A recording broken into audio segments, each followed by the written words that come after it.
Amansane yena yedimu Kumawood TV aba Amansane yena yedimu Sini papa be na upe biasha Amansane winyano baby ya Kumawood TV Amansane yena yedimu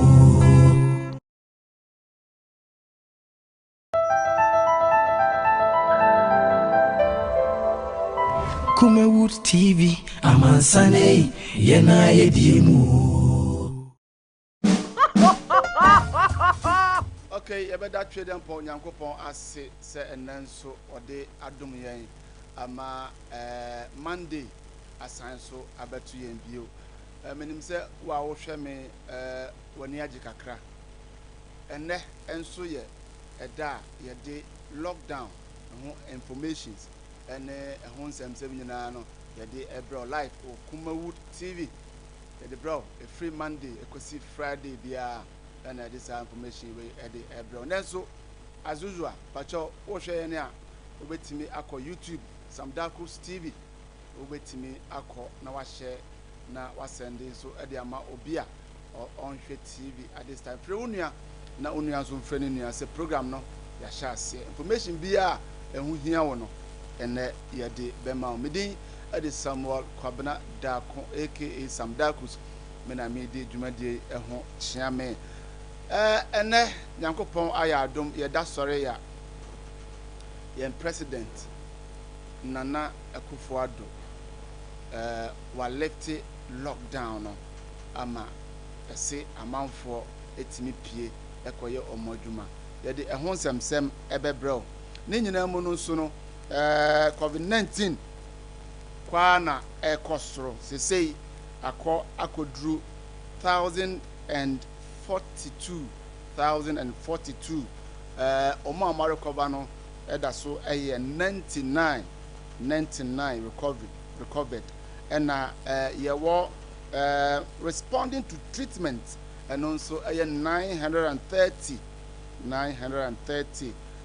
mandatory no so eye 4 and afen so eye nipa sebi omawu no eye 9 and so far omo afri mu we ni information ne aba ye beka ho asem sane de bia na ekwa abontene na ye kohwe de asi ewa abontene no enenso ye kokrom na sede na nado ama ye freedom a ena manfo pie no ye de eho ensemsem ba bia kokokoye ne nipa okrom anase ne nipa eni krom enenso ye de bebrel lockdown na ama yate ase se still no social distancing ye mananya adwuma yie pa opie abobodi ase obehye o nose mask no kama na hohoro wonsa ene eho niam no de ye beye ne saa na efa social gathering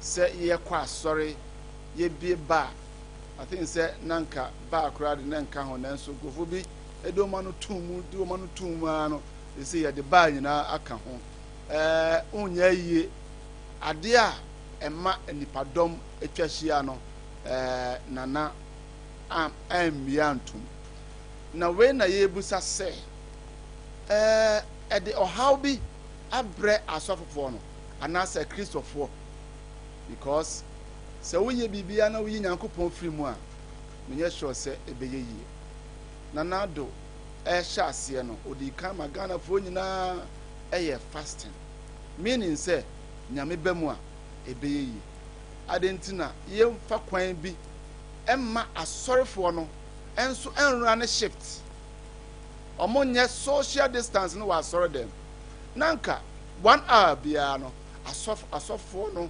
amiti omo members nipa kakra bi no omko another 1 hour nipa kakra bi no omko na atimi ama ye mpaebo atimi afro akọ odom ahenwa nanim we ni nkoma yebedi ebenya osofo pon baako enso ewo yentem na ono nso ene yen ache saa nsami ne nyina mu no yede yahoma no ato screen so opese o contribute a text line no ɛwɔ screen so wobɛtumi asɛnde o text message ɛde aba na yɛkenkan ɛde amount ɛbrepɛ mu no so yɛbɛsan abie phone no atom na wo fie a wohwɛ yɛ no wo nso de contribution ɛde aba we ɛne deɛ yɛde ɛbrɛ wo ɛnɛ medika ka sɛ medin ɛde Samuel Kwabena Daako metwa me ho sima baako pɛ me ba ɛbɛdwafo bɛtena ase na afei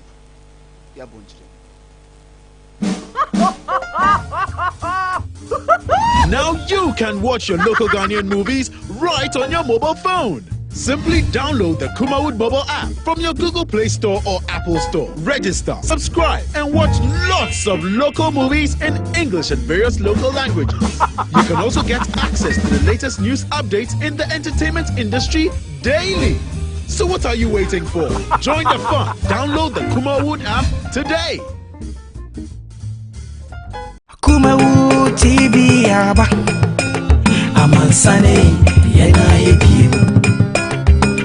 Kumawood TV aba amansane yena yedimu.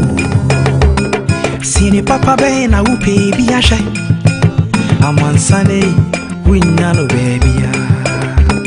Kumawood TV amansane yena yedimu.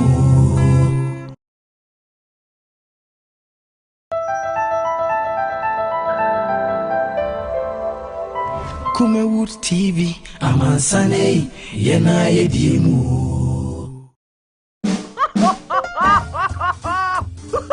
Now you can watch your local Ghanaian movies right on your mobile phone. Simply download the Kumawood mobile app from your Google Play Store or Apple Store. Register, subscribe, and watch lots of local movies in English and various local languages.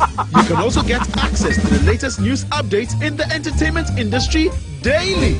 So what are you waiting for? Join the fun. Download the Kumawood app today. Kumawood TV aba amansane yena yedimu. Kumawood TV aba. Yasanso amamo akwaba bio e de aba Kumawood update ya de bremo live Kumawood TV. Mabedwafo atena se. DJ Lofty akwaba nimpomo e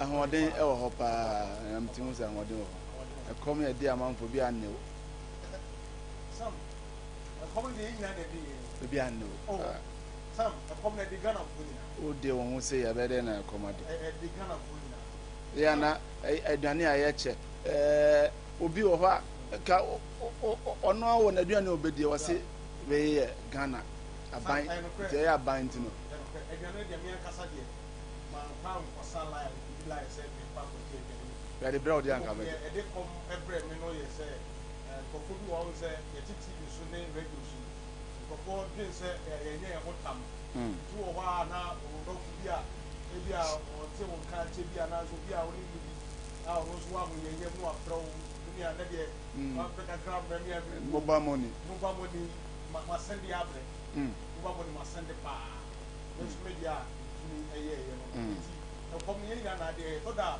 some put in service can na accept phone so na be wa wo ku na ni na so say inchira wo enye mu sta sanity honorable boko there na won so a weekend dey kosi say be I fine wa quarantine ho je wani wa ofie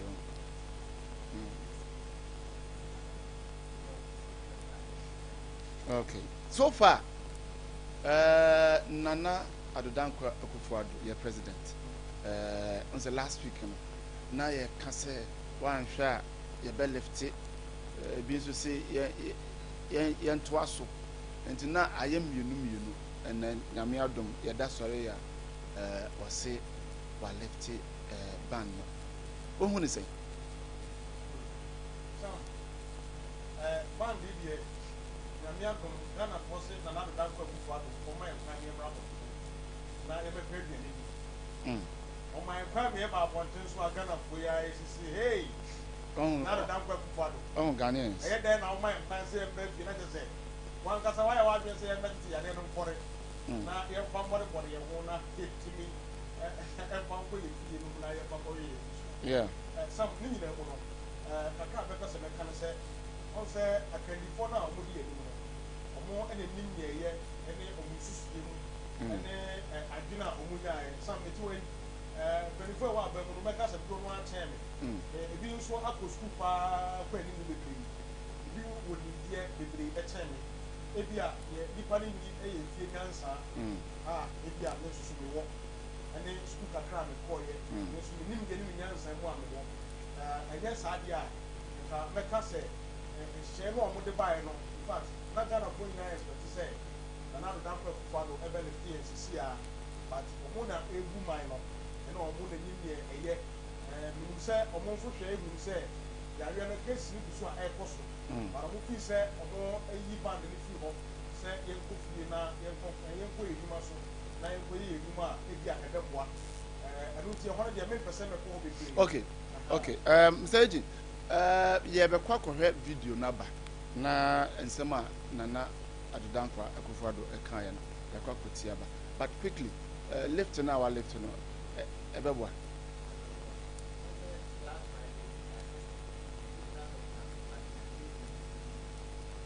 And see that because only 40 days fasting now.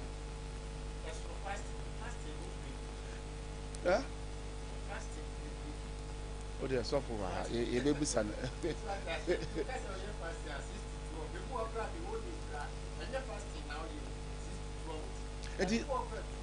What do you make a crana over? No, why you fasting and a fire until born you rap? No, what they are breaking. 2 weeks. 2 weeks. Let me say. So I got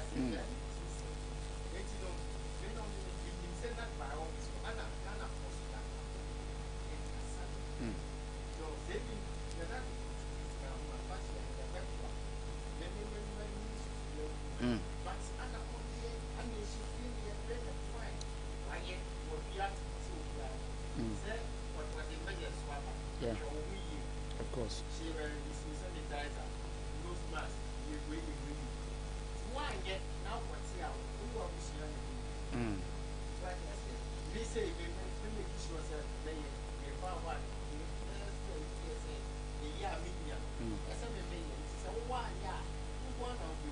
Okay. Okay. All right. Oh, there for comment no for test line that screen is na fe yankin kan emfa ema. Yenko na yenko tie nana adudankwa Akufo the president Andra okasa na yeba ya bonchiro. Surveillance for tracking mutations of the virus and in the tracing of the sources of community infections in people with no known contact with confirmed cases. The Ghanaian scientific community is to be warmly applauded for this advance and contribution to global knowledge. Their work makes us proud to be Ghanaians, and who knows, God may work through them to discover a vaccine. What a triumph that would be. Indeed, the recent genomic characterization of African coronaviruses by our own scientists illustrates the need to establish the enabling framework for sustaining vaccine manufacturing in Africa. We must advance African-led partnerships to drive scientific innovations for the control of viral diseases by vaccination. Ghana, recognizing this critical public health tool, will support the African Vaccine Manufacturing Initiative, which is chaired by Noguchi's Professor William Ampofo, to promote the agenda for vaccine development and manufacturing in Africa by Africans for the world. Government has also introduced the use of drones to expedite the transportation of samples to laboratory centers. On Friday, 17th April, for example, 51 samples were delivered from the Ominako Drone Distribution Center to Noguchi. Furthermore, we're introducing rapid results testing to augment our surveillance and enhance contact tracing efforts so that we can quickly isolate and treat confirmed cases. From the 68,591 samples tested, we've been able to understand better the dynamism of the virus, mapped out its geographic footprint, and established current and potential hotspots. We've also been able to isolate and educate asymptomatic carriers and thereby help minimize the spread of the virus. So far, it has been established that the virus was imported into our midst from foreign shores and is being spread through person-to-person contact. The majority of persons infected in Ghana have mild to no symptoms at all, whilst a very small number have required hospital treatment, of which 9 persons with underlying ailments have died. Towards treatment, we've expanded and added to our network of COVID-19 treatment centers, with the Ghana East and Bank of Ghana hospitals being 100% dedicated to the fight. In addition, we have set aside separate COVID-19 treatment centers at the University of Ghana Medical School, Hospital, the Kolebu Teaching Hospital, Komfo Anokye Teaching Hospital, Kumasi South Hospital, and in other designated regional and district hospitals. Last Friday, I was honored to do the virtual sod-cutting ceremony for the construction of a 100-bed infectious disease and isolation facility at the Ghana East Municipal Hospital, which is being funded through a public-private partnership under the leadership of the Ghana COVID-19 Private Sector Fund, and whose construction, with the assistance of the 48th Engineer Regiment of the Ghana Armed Forces, will be completed in 6 weeks. Members of the Private Sector Fund have indeed acted like citizens and not spectators in these testing times for our country, and their patriotism is to be loudly praised. We have also scaled up the domestic production of personal protective equipment, and our health care facilities so far have taken delivery of 14,550 scrubs, 11,900 gowns, 19,980 head covers, 263,281 nose masks, 13,002 N95 nose masks, 41,117 varying sizes of sanitizers have also been produced locally and delivered to our health facilities. The enhancement of our capacity to test has been made possible by the dedication of the expanded teams at Noguchi Memorial Institute for Medical Research, the Kumasi Center for Collaborative Research, and the National Public Health Reference Laboratory.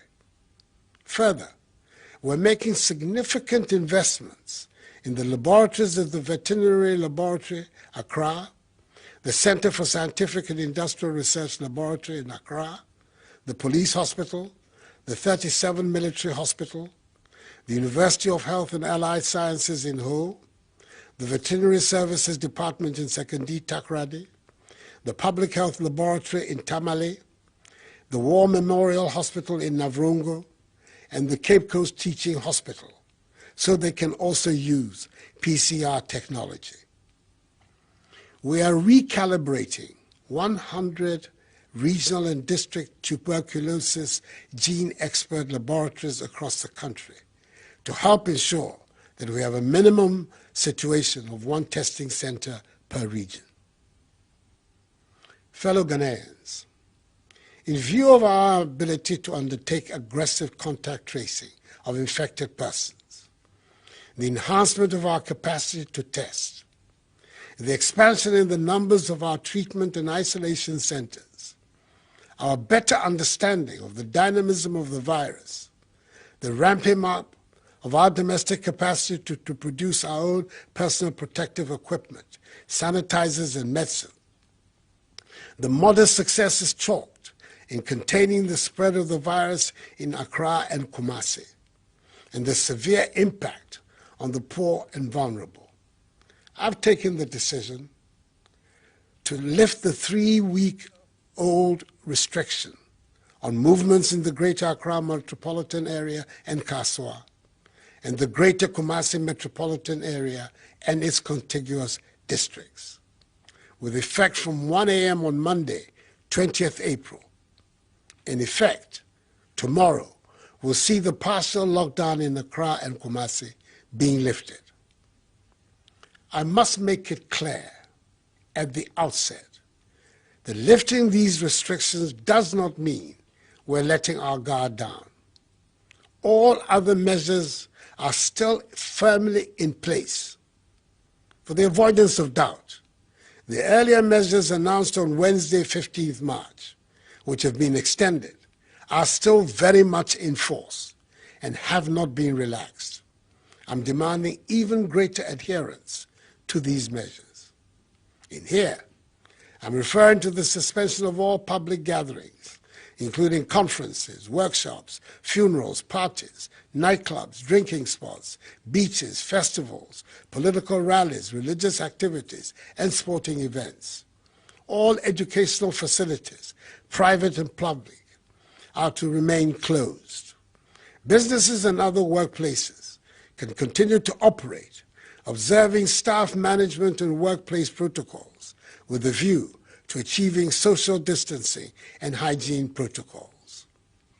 Operators of public transport, including our buses, trotros, and taxis, are to continue to run with a minimum number of passengers, as they have been doing for the last 3 weeks in maintaining social distancing. They must also continue to ensure the maintenance of enhanced hygienic conditions in all vehicles and terminals by providing, amongst others, hand sanitizers, running water, and soap for washing of hands.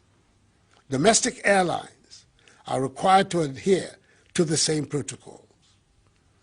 The Ministry of Local Government and Rural Development, together with metropolitan, municipal, and district assemblies, will continue to implement measures to enhance conditions of hygiene in markets across the country and expand the policy of alternate days for alternative products to improve social distancing in all markets. As has been established, the overwhelming majority of confirmed cases have come from travelers or from people who have come into contact with travelers.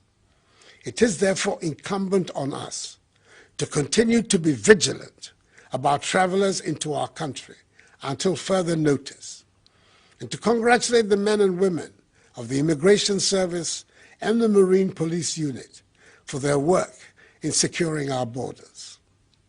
The arrest of 10 West African nationals in Tamale, who all tested positive for the virus.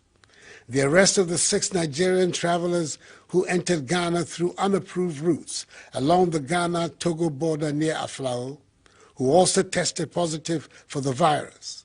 And the recent arrest of 10 fishermen in the Western region who returned from Côte d'Ivoire and have been quarantined, testify to the determination of our security services to protect our borders. I have thus signed an executive instrument to extend the closure of our borders for 2 more weeks, beginning Monday, the 20th of April. Like the World Health Organization, WHO, has recently advised, I want to encourage you to wear a mask wherever you go, as it will help you not to contract the virus and keep it clean. If you own a business or are providing a service, i.e. a barber, a hairdresser, a tailor, a taxi driver, a trotro driver, and his mate, a shopkeeper, a food seller, please do well to use a mask. The Ministry of Health will very soon issue guidelines on face masks for public use. I entreat religious, traditional, community, and opinion leaders to partner with government in engaging, mobilizing, and enforcing adherence to social distancing and personal hygiene protocol practices. Okay, I asanso ababio yɛho sɛ ewiem adwo nsuo tɔ ɛno na obi ka sɛ yareɛ no na ɛworo kɔ no prophet ofori ɔsɛ yareɛ no ɛna ɛworo kɔ no ɛno nti yɛmfa aseda ɛma twedi ampɔn yankopɔn yɛkɔhwɛ video naba na mabɛdwafoɔ yɛkɔ na yɛka ho asɛm nam sɛ nana nso yɛde ɔde tu gyaramanfoɔ ati na yɛhwɛ figures okay yɛhwɛ ɛni ka nhwɛ pakyɛ awe na wɔyɛ afiri hɔ ɛho nsonsanso a ɛde bɛba sese a meno kasa central market ɛyɛ kumase yɛbie but awie yɛ ɔmasa akɔtum because nipa no agye twi akɔgu hɔ last week na meka ho asɛm sɛ yɛbɛbie yɛanyɛ ho education sɛ yɛbie a yɛnyɛ sɛ but amanfoɔ ɛde ɔmo ankasa pɛ ɛbɛyɛ ama na saa akɔfa another nsuanso aba lofty ɛyɛ ne kwan so sɛ yɛbie yɛ no amanfoɔ agye twi ɛkɔ baabi faako no sam ɛfɔ abi mɛka sɛ ɛnyɛ ne kwan so sɛ nipadɔm no nyinaa gye twi na yakɔkɔ pie mu ɛwɔ central market a ɛnɛ yi wohwɛ a ɛnyɛ central market nko a ebi a meka sɛ ɛyɛ bia a wɔde wɔn ani kɔhu sɛ central market sɛ yi baro bɛkɔ ada market ahodoɔ no nso so no ebi kora na ɛhɔ kyɛn central market deɛ no but yɛdeɛ nyinaa yɛadwene akɔ central market so yɛnhwɛ other places no nso wobɛkɔ no saa ne teɛ ɛnɛ mekɔ adum wohwɛ adum wowura adum a na wosane firi soro hɔ no a na woba bɔs fm ase hɔ no a sam wohu sɛ nnipa wɔ kurom papa na mensusu sɛ nke bi kora yɛbieɛ no ɛnɛ no nnipa bɛkɔ abɔnten saa bare bi anka nkurɔfo bi bɛtwɛn na nka ɛfiri ɔkyena kɔ no na nka nnipa akɔ abɔnten nanso sam yɛnhwɛ adeɛ no nsunsuansoɔ bi a ɛbɛtumi di aba ɛyɛ dɛn na afei deɛ central market yɛasan akɔ akɔto mu ɛno nti ɛna ma ghanafoɔ bi astate ɛkasa sɛ ɛneɛ sɛ ɛkɔba sɛ die a ɛne na yareɛ no ɛna mpanimfoɔ ama yɛ kwan sɛ yɛnsan kɔtete mfɔre na ɔmo nsan bɛlɔke yɛ down biem na ɔmo mfa mpɛ sika sɛ nsɛm a nkurɔfoɔ ka wɔ abɔnten no sɛ nnipa no ka saa nso a wotena ase a na wodwene ho a na ɛyɛ akɔyɛ saa san sɛ sam ɛdeɛ bɛn paa na ɛbɛma ɔmampani aba abɔnten na waba abɛka sɛ ghanafoɔ yi mmea na meka asese yi nanso sesei deɛ mo nsan kɔ abɔnten na monkɔyɛ mo adwuma ne mmom monya hwɛ yie na monhwɛ mo ho so yie sam ɛne ɛsɛ nka Nana Akufo Addo ɔma kwan ama central market ayɛ adwuma yɛ nipa agye twi na ɛsɛ nka ɔsan ma kwan sa ne asɔfoɔ montwe nsɔrɔma no nkɔgu asɔ dɛm nikɔ na menim sɛ nka saa na ɔbɛyɛ nka nyame yɛ adoma nka ɔbɛlɛfti yɛ na nka waka kyerɛ ghanafoɔ sɛ asɔfoɔ sɛ na ɛbɛyɛ a ɔman nkoko ghana nyankopɔn bɛtie ɛsu frɛ biem sɛ na ɛyɛ fasting no asɔfoɔ mema mo kwan mo ne asafoma no nsan nkɔhyia na mo nyinaa mo nsan fa mo yɛfunu nto hɔ na mo nhyia wɔ hyia dɛm na mo mmɔ mpayɛ nso ngu asafo awurade so na ohu yɛ mmɔbɔ sɛ ɔba bebie yɛn enti nyankopɔn hu yɛ mmɔbɔ na nka saa akwanya no mmra na yɛn kɔ abɔnten kɔ yɛ adwuma but sɛ Nana Akufo anhu ne saa na wama asɔfoɔ mu anyɛ adwuma na ɔsɛ central market ɛne nkurɔfoɔ nkɔ nkurɔfoɔ nnwuma mu ahodoɔ na yɛn kɔnkɔ yɛ adwuma deɛ a ɛneɛ na sam mɛka sɛ aka kakra Nana Akufo wɔanwie ne nyinaa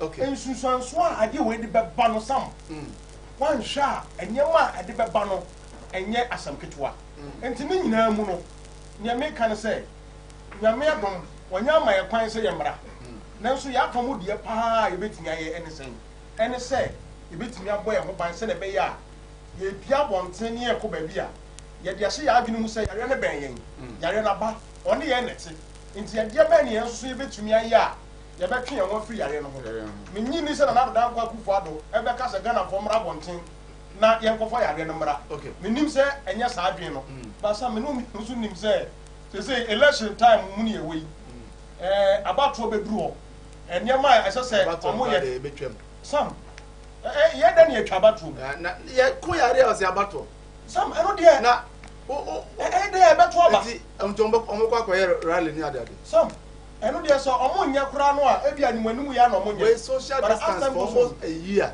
ɛwɔ sɛ obi atwe ne ho saa distance ne yɛ adwuma sam na distance yɛ adwuma ka central market ne yɛasa to distance ne deɛ yɛbɛka nanso enye adwuma ene ono obi tena trotrom kura no a ase onte ne wura fi ne ho because ya dwen say te say de ebetimi akwa abontinti nti trotro na ye afro no social distance no kura no still asat now enkrofon sedanti ase sam wonim say Ghana fo bi yaso eyeden na nado dan kwa ma ye kwan say enya asoden a enka sam ugiri senka nipa be kwa kobo bi so e wo central market abra ya cheche card e dia man krofo ene yellow formra otena red formra eye dan na man nipa sa kobo bi so e wo ho sam afen so so ne to so biem enkrofo hyedem akwa bonten dia na wa wonim say na be expect because minim say Ghana for company for nim say once o makase ye mpeni de enyema o mo hwehwe so o mbehu ne bi ni okay na onim ade asa na ya plan say sam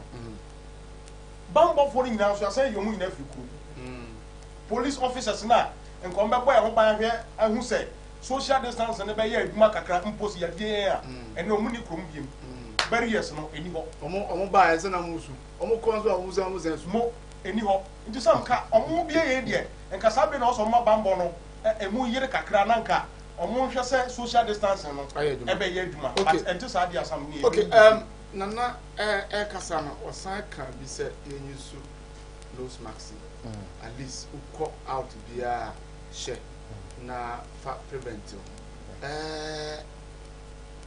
ye diso mene yakofa kum yakofa kum timu se yakasa mema percentage abe se 10% ana neshe max nose mask is it common eye common ye tonton bi normal de maya eja yakopon adom obi wo kra no wa pon no ho wa adepam mu oni adwuma anye nose mask buy okotontoma 1 yard obetimi apam enya be 20 wom 20 nom ton ba ko 3 cedis time say it is that nose mask nka president timi mfa nche at least ura drugstore bia na so ura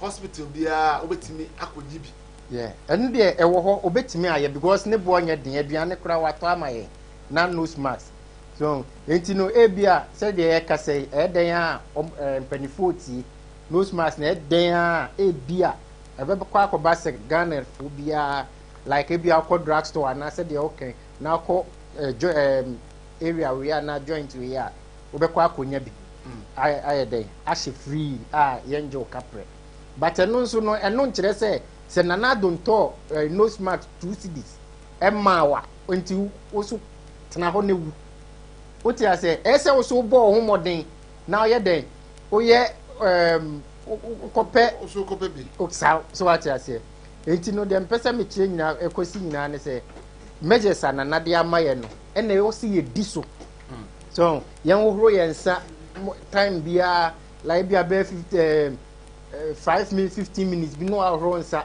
ukoduru ba bia e bia obi shop crowd me say sisi abontin utimi ahoro nsa no ayisu o sanitizer ne kama o shell mask ukokroma menye sure say yare ne be yo nene central market there no eye on say market wo na ankasa no one thing America ne say adwadifo na ankasa de omo titi omumu omo betimi atiti omumu bayen na timamufo na ye kwa akoto ade no ana ye boso ye on say central market lane num emusa so ana adwadifo no so ahyehye niama nipa no so ewuramu no dooso so aja say enti no ye bie ye say ye nkwa ye adwuma no enya de central market social distance be ye adwuma da omo pa omo ma nipa 5 entena tena ho ebia ba akotea akonkɔ tena wan eye den nipa bebu ana Ghana so wa onim utimi hye obi bi se me kɔhwɛ sɛ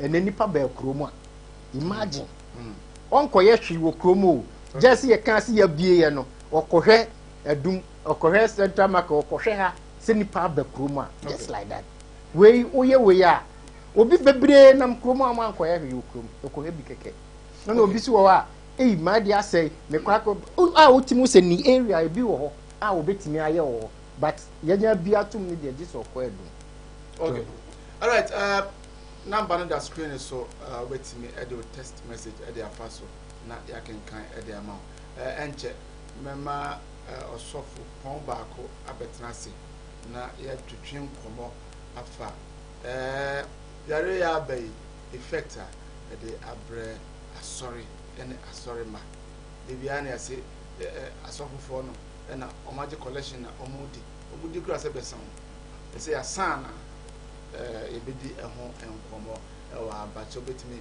the text message and our WhatsApp the afa screen so so for abai there we sure say and sign na edin you be so so answer sign so for abo eti enche ye so for better but lofty kojo upon krumaye minister ono so say no more food after lifting the lockdown because own children need na some ye jaw se brabonte na be ye wadwuma but still I on crofo a omo nipa no ode wa hyedem edan na osemu no edan no a osemu no edan na nkasa no untumi mpie enkopa aduane ento aduane ni untumi mpie nkoye bibia na nyame aye wadom adom no nyame aye ono na yesi pie na afi de aduane a wo pɛ no because wo hyɛ dan mu no aduane kra na ye de ba no kra sa menyi ni sɛ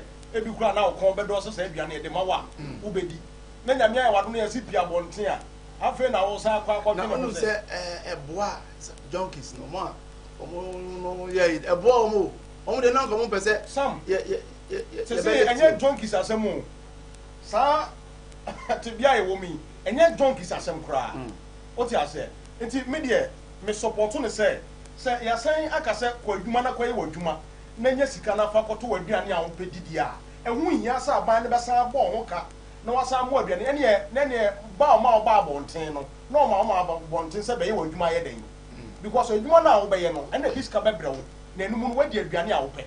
Okay. Menyi ni say Sam na ko bi pen say obeto gari akogu fie. Me ka say obo okra be 5 years no ohun gari da. But lockdown ohun sensem a okose dem nti ohun gari. Sam pa so me otina me kana say. Ndi say wa ba abonten na wonya kwan ye wadwuma ape osika na wodi aduane a wo pe dia. E de na ba ne san be boka foforo. Na won san ye aduane na won famra wo. Oba bi a sabi oba ya sabi ana e be ka say sabi ni nim de wo fom. Ana say onim ne odi ni sika eye. Because ye wo sika ni bi wo ho asam. Ya de ba ye nyema pi e de aboa ya de ne yenka sa atwem na ye se atwem sam kakra bi am besa medeka na wo bisa Eugene question bi se nka aban no empe sa nose mask bi na nka e bia vantage point is bi wa ko sam ene wo hu obi pa nose mask a e se no a efia ye pa se ba ko na sam efia ye arezuka wo se bia na oye eso ene ni ma ya pompom ya telafo ya dawro magana fo telafo o ma pompom ya ye sei sam uwia obetimi akwa ko sidi samina uwia wato so kama ade a chen a wo kwa wasa ma wade so na wasa ase na wunu sa ade ne bia efia ya sam wa mi a kon no kra so be so de mo de entuma eye no o se eye color like we fan say enye we were brown enti aye fi kura wu sam aye fi papa na say o say ye wo sa elastic ya e de hihye aso yi eni ahoma ya hihye waji no utim se nipa na chichira ma ne nsa ho fi pa no a e wa de no se nipa kwa no o hwe a obenya coronavirus no wanya ebola no wasa nya HIV asa de aka ho so enti e besere aban ni ntumi nya na okaso wo ye kura asam sa nose mask nipa do sa nose mask so ye se unya hye ne na wa yi ato atwene ne nurses ni doctors use say quite say yes condom who usually ya asem na no aka na sam say oti ase enti untimi yusu e sam me yusu na de che biem but when dey Ghana ha we friend Ghana made ya yetimi apam bia obetimi asi uwi ade ayo ato so eno na ntimi aboa na aban de na ebeba no na betimi aboa okay eno ntimi ama aban de na betimi aboa wa na o hwe COVID-19 ho update na ya de bro me de Samuel Kwabena Dako aka Sam Dakos ye ko na ye ko hwe mfonyina ye ko abonten no ye ko nyaaye se ne na amanfo asi aba peso yenko remra ye ba na fei ya bonchemu kakra na asofo nso abetenase kwa atsaye rade de yankwa atsaye na semenu mi no se de na seda eni kabia ebema no ene nana adodankwa aye ya dom alefte banda ɛda Kumase ɛne Accra so sɛ say deɛ obi etimi pie ekoye n'adwuma na no achi ɛna amanfo bi no mo ka sɛ eni kwan sɛ nka na etake that bold decision because ɛbɛ affect nipa no bebree esan sɛ ɛde yare bebree yare na ɛbɛ expose yare no ama yare no ayɛ nipa no bebree ebi mo so sɛ ɛyɛ because ɛhiafo ɛbrɛ ye deɛ wɔ sɛ Nana Addo Akufo Addo ɛyɛ yɛ man panyin a ɔyɛ man mu no ɔdwen yɛ ho no left ban wa left yɛn kɔ ne bi sɛ bita amanfo bi nim sɛ ɛyɛ sɛ Nana Addo Akufo Addo left obanda na sɛ na wo expect sɛ ɔbɛ left band no ɛfiri yɛn so ana yɛn kɔ ne bi mo twetwe ko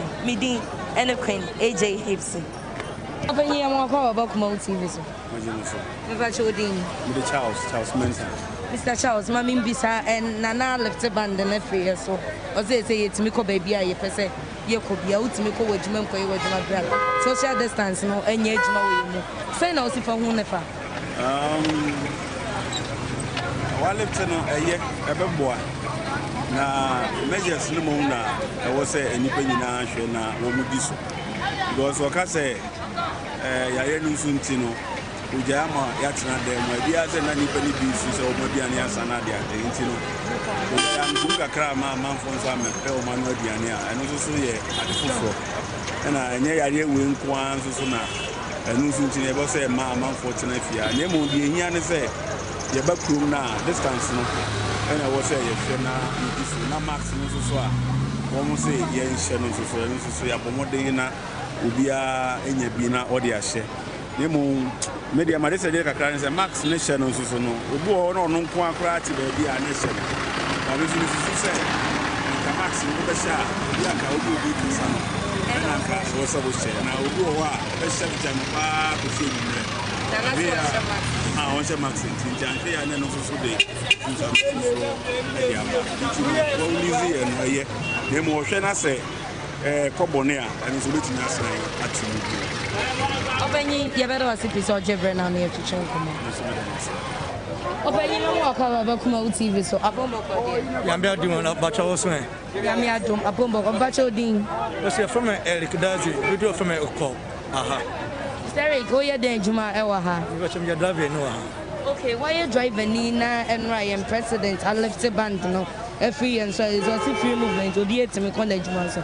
Say na ho sifa ya na ye say o mampanyin be lift band no ana say nka wo de onsusie mu no nka ye nto lockdown no so na ye because all share Ghana has a anti secretary but social Ghana has it was Kumasi no mo adwuma no do so cheer government work almost by 70% ebi kitam some adwuma omo ye ti say lockdown by na hanko for pa aban so no ontumi ka say ofo mo so wotumi na de atwo meka anyesa ntema na me ti say Prez Akufo Addo ayi say lockdown na fi wono me me de test of say me de but ade ba ko na ha no say o say da ba so no first na fa echemiensa enu ma ko but still no say echemien na na yesi na de efa but na expect say fuel na still na cost no obetie so na anke test of say ho ade atwe no ane na ye bom Prez Akufo be de Prez Akufo Addo mu ye mobo no atifuel so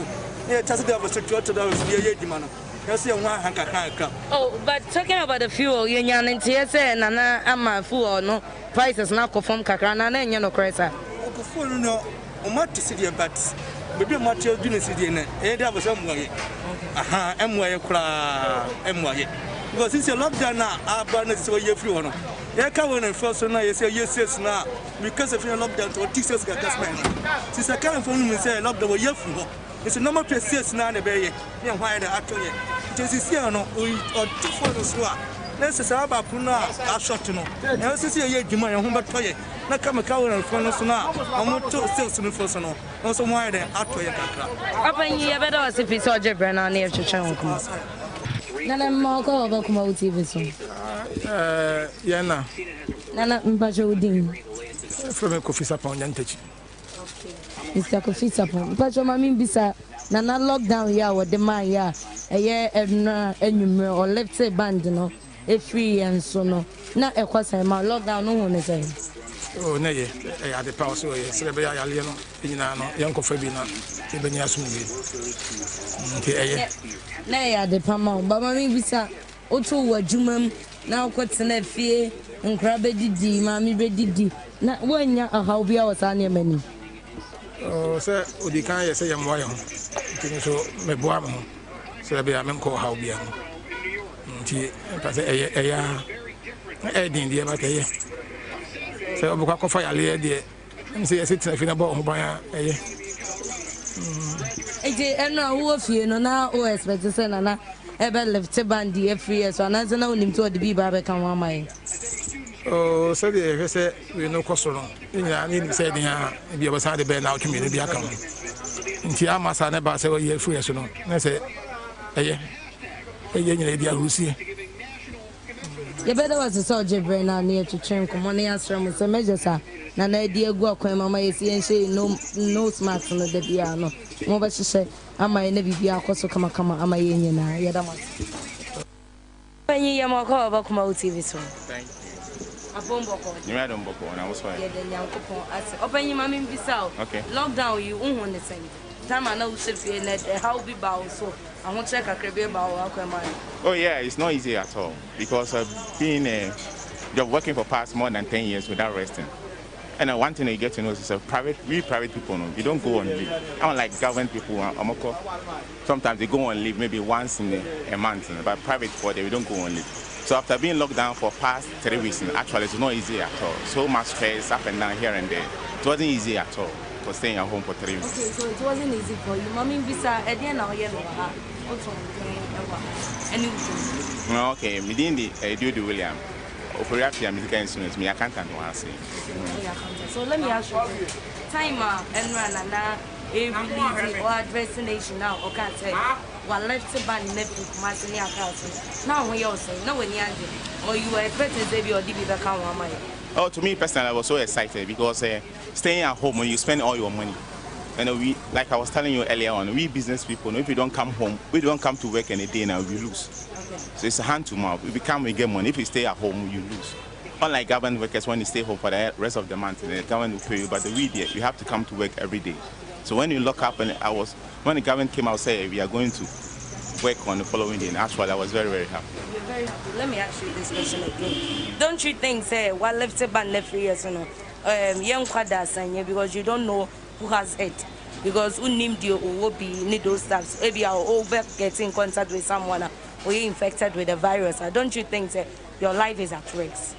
No, when you say that, I will not agree with you. Your life is at risk because the social distance is the key word that you are using right now. You realize that before the ban was in the system, when they come to share the food, people were rushing here and there.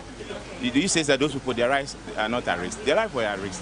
But when they left the ban, the key word you have to put it in place was social distance. So you're going to practice social distance. I don't think with the social distance and washing your hands every day, those things. Avoid handshaking to be easy for us. Thank you so much, boss, for your time. We are really grateful. You're welcome. Bye-bye. Open your mouth, yo me da masi bebre Abomboko de bibia ni so ba bibia ho ye pa yeda chedi amponya ko asi opanyi mami mbisa na ye president na do dam Akufo Addo ayi lockdown no every year so I left the band na so say obi etimi koye na juma na mu ma driver for there o kan say mo nye na mu begu so aye mu ntime mfa nipa ma na mo ka na so ba jo say yes ade no de enyina mi say ejade na ba no what dey say the omampanyina kan say ni so na say atwa ya ma nti bi de na me na o ka che nyina so baby so na omampanyina left the band no na say na mu si fa ye mu because ni ehun ne say abambofo ni bi ma mu ntime enkokoko baby o say mo mudu baby ani atan no na mo ko back na say say na no left the band no so obi etimi koye na say na ohun si fa ye yo tan na left band na dia na approach for the for na ye go go on TV a asam akwa babio e dey aba COVID-19 updates the every live Kumawood TV obviously ya die mo na yakore video no aba ye hu de course e wo enne abontene manfo a etuogu edwom na onkope enema e de abafi very quickly stop beba video e ko hwe yi am say no ho asema na yakeke kan tikakra be betima kan so na yakobe kaba Sam, o hwe nipa na abo apeso ya ye ko hwe ya Sam we nya dia ebetimi aboa yɛn ɛmmoa megye sɛ ɛno nti na mpanimfoɔ hu yɛ a ɛntɛntɛm no a wɔde minika ɛkɔɔyɛ a wɔn akɔto market no mu sɛ ɛbɛkɔ so ayɛ sɛ yɛde asam ɛne na mɛka sɛ ɛyɛ adeɛ a ɛbɛha dwen yie na ɛnkyɛ cases ne bɛkɔ so arise akɔ anim bebree a sɛ yɛsɛ yɛ a ne yɛbɛkɔ no asam wanhwɛ a the next meeting na yɛne Nana Addo Dankwa Akufo Addo ɛbɛsan bɛhyia bi wɔbɛkasa akyerɛ Ghanafoɔ no sam wanhwɛ a ɛbɛyɛ total lockdown onyɛ sure sɛ na amanfo bi no ɛkɔle for total lockdown but Nana ntumi nkɔ no straight enti no deɛ yɛmmie mu kakra 1 week na mo san kɔ prepare aduane kakra mu hɔ total lockdown onyɛ sure sɛ bɛba sam sɛ mpo ankɔyɛ total lockdown a ɛbɛyɛ partial but ɛbɛyɛ all the regions of course partial na emu ayere na emu ayɛ den mimi nsusu yɛ mu no saa na nsusu sɛ ɛbɛyɛ nti sɛsi ana deɛ Nana Addo Dankwa Akufo Addo na adwemu dɔ nana yɛbo aba so wayɛ adeɛ ɛno nti ɛna Nana Addo Dankwa Akufo Addo woso de life bill akyekyɛkyekyɛ yɛn wate so ama yɛn nsuo free yɛte aseɛ nti Ghanafoɔ mimi deɛ mensusu yɛ mu no nyɛ menim paa ne sɛ anhwɛ a ankyɛ koraa yɛ 2 weeks Nana Addo Dankwa bɛsan aka yɛ agu dan mu biem nti saa bere na yɛama akwan mu aba abɔnten na wobɛdi wodwa wobɛtɔn wo nneɛma no na wobɔ mmɔden apɛ sika ne bi agu mfasoɔ na wobɛnya no na wode bi ato hɔ nti yɛnya ka sɛ bibia bɛtumi asi ɛhɔ na wakɔdi wodwa kakra ɛneɛ saa berɛ no gari no wotɔ konko baako a ɛneɛ na watɔ mmienu sɛne ɛbɛyɛ a sɛ yɛka sɛ another 2 weeks a na wohyɛ dɛm na wompie a na wahunu sɛ afei de adeɛ no ɛmu ayɛ den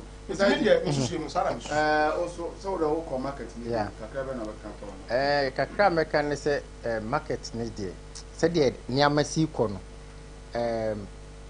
ɛsɛ Akufo Addo ma a police for soldiers for no egyinagyina sɛ fine yɛakuro so central market but market na aka no first a yɛkuro so central market ɔmo nyinaa kɔ race cross yɛkuro so race cross dabi Bantama omko Bantama market you cross Bantama omu nyina tani omu ani ehwe race cross but race cross hima no ono na digina mu se ompene mo omu aye omu ni hodada ebeba ho abeye adwuma enti na ye kɔ hɔ ye hu se omu de mu atete kama so akoye se ya ye cross central market omu betani omu ani ahwe be fufuro ɛhɔ so the same thing number san akoye ho ana minim sɛ mayor ne KMFo no nim de siye time om close central market no ti sɛ ya mfa saa measures no ansa ma menye sure sɛ saa friends social distance na bɛyɛ adwuma ɛwɔ yɛ market ama social distance no ɛnyɛ adwuma Apostle Philip Nyameche Holy Harvest Christian Church mene no ɛbɛyɛ 1-on-1 try me that's it.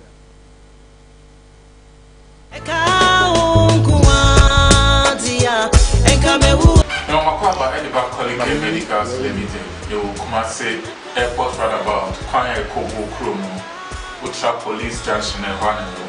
College Medicals, and as a hospital, you will come say Clodiemu. What I see a business at the fire and Sasso, Abwa, and Kofodo, how Nipa can Yarawa diseases.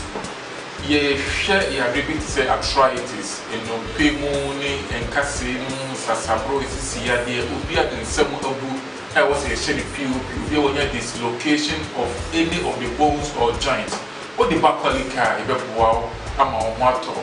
Make us say what hypertension, and I want your diabetes, and I want your kidney problem, or nice attack. But modern brand not only ever 20 years. Na yewo emroson kwa ediye adwuma enye no kwa so yewo emfidie ahodo obono a yede check di padua no yewo laboratory sector yede hwehwe ni padua emogya mu yade a ekoso ansa na yede adru account sebi yakosua wo fie yakobon school akosua de ebi mo fi tech ebi mo fi china ene yaka ye hwabom a ye boase ni padodo bi obeba ye nchen no erade be fa ye nsaso ede akoto ama won eti onua wo hwe me o pe ba bi akọ o pa ya resebia bi akọ to Tuanamo Quality Care Medicals Limited. You will Kumasi Airport Runabout. Kwana Kobu na say am to akwan so no. Wait my friend telephone numbers na umo affiliation na say emwa bi ana o how bi a show so a tutu mi kabra na rade be fire so aboa ama hoto aba ene abusuafo ene nafofo nyina eso. Quality Medical Limited.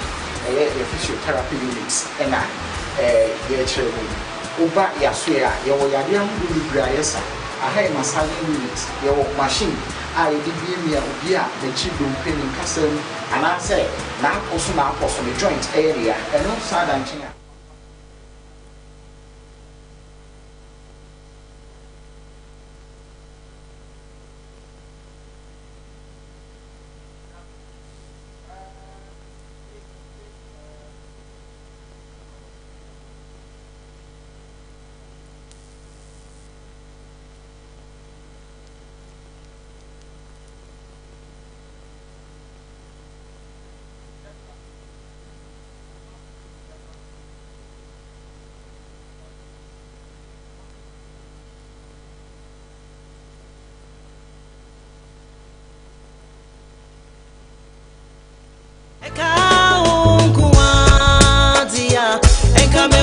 No, Makwaba Ediba Quality Medicals Limited. You Kumasi Airport Runabout, Kwanya Kobo Kromo, Ultra Police Junction, and Quality Medicals, and as a hospital, a Kumasi Krodu.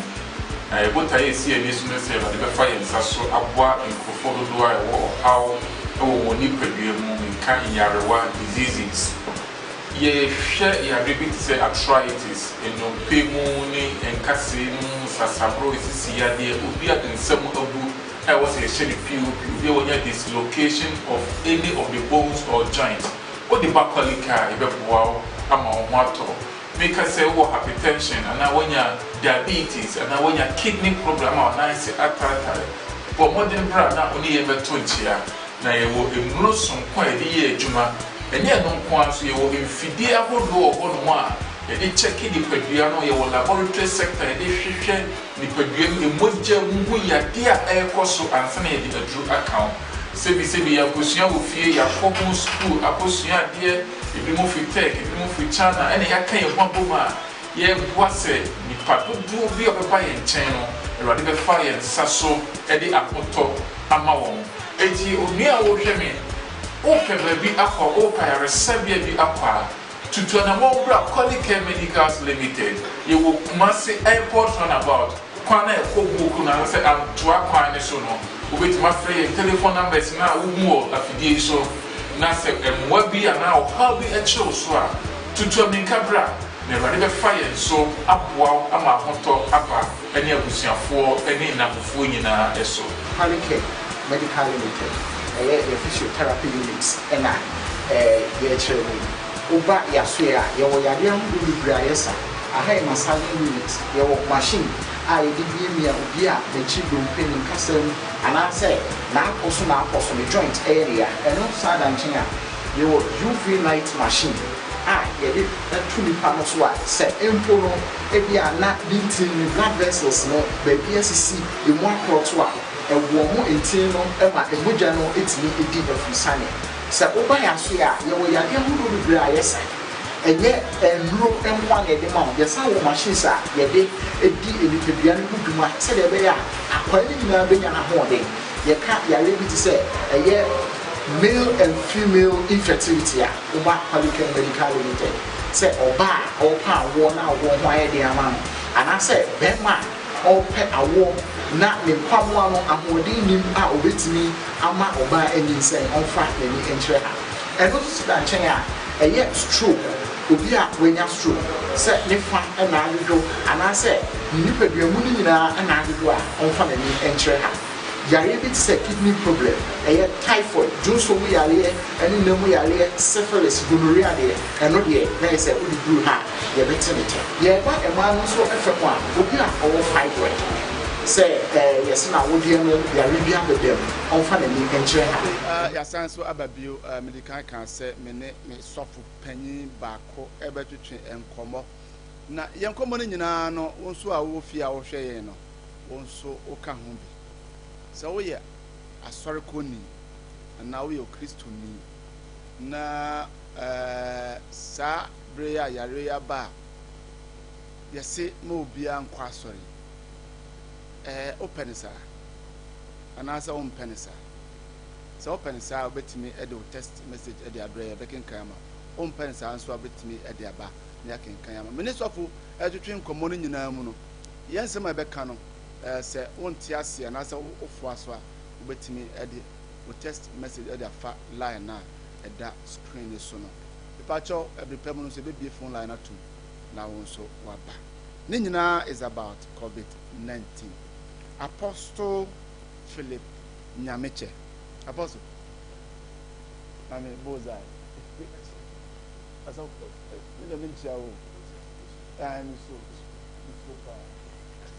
Miss Ropa. Maybe I would do the Nebby na me. Me kwa sorry pa. Me ko Pentecost. Me ko Pentecost. You want me to Pentecost? Me a Christian. Aye. So for us, I own our interview, man. Of course, baby.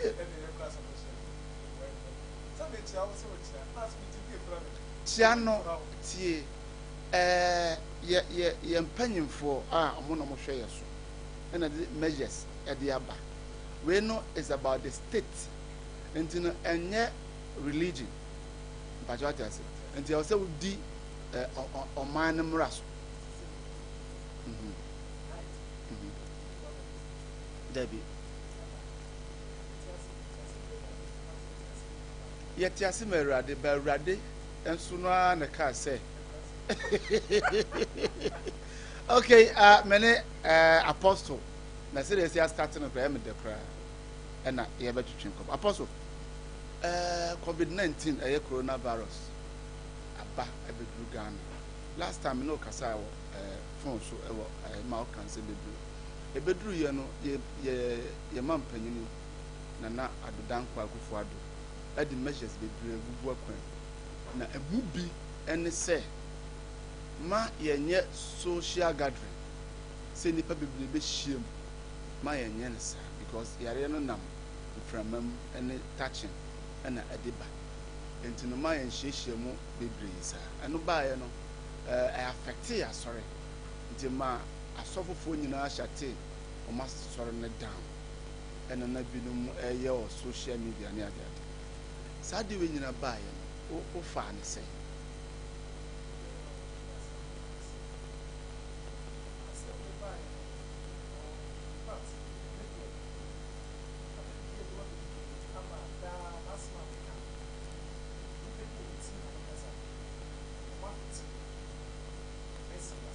Okay.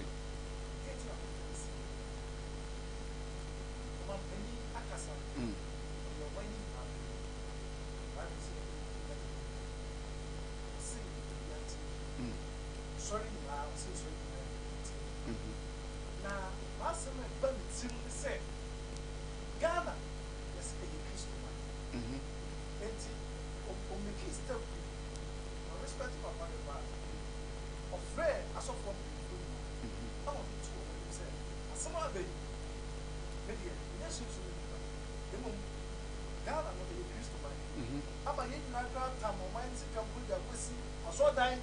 Because you are a whole new Africa. It was shit and you say, a day, and I know. And she says, say, we are good to have you. You soon friend I mean, and I'll say the name. Okay. And yet, because I see I really sanity. And I'm on two men will be a what shall be a Benny? Now you're going to fear. Yet, fear, nay, a soft form. I say, Christo. The name in the chip. When I begin to go to the yes, yeah, because yes, about one thing, that fight against ourselves. That's saying, tell me who know. We say, a radical Casapa, and it's a radical Casaya, or so my leader say, COVID-19, I want to remember. Okay. Where should say, as well, we can, or what, and then I'm in a Casaya. As across the Moamo Homo. Yeah, it's not me per se. and then me ma Ghana mine any wiase mine obi a wo ko na wo tin bia so wo fra wo so wo ye Christo nia and then the place so try after this COVID-19 say everybody amemu a enipa bebre be to from o Christo me hu ne say sa ya rewe ebema ensori agu onyi ntom za ensori ku ebeku ebeba from the moment because enipa dwene obi ani ho a onyi the sofi obu an sofi ka tell say oh sane e bia sisi baby be win ensinsan ni ade sa sofi o yeah obi so wa odo be bo twede fighter ke cancer bebre e dey atro but so at it is sorry no e be go from there na so e be so sa ba ka na me dey ma asem no ami America and say sa COVID-19 abepa e Christopher e kedifo mo o ka say abepa e Christopher Kennedy mo di kan no that's a sofofo abepa mo hontoma na o ba jere say the person me trying to say the Christianity kingdom the Christian kingdom there has been crisis the question it is and what is simu dia any na Christo man wo oman yi mu no eni na so dia asim mu do pa crisis ben na ofin say so fu we ni we ekontokwa ebia minimo ebia other religion no o say yo ayi bebre na organa yo Christopher yo asoma hodo bebre ebia bisimu but unti but what must say but ebia one or two asofofo bi na akofa na mo de be san mo nyina bisim na omu kantia Christo wish you say Peter Mays was one Paul kana ka say simu bi afa ni yanso an say right ye die ta esie ku ye Christo na esie so ku de mu ase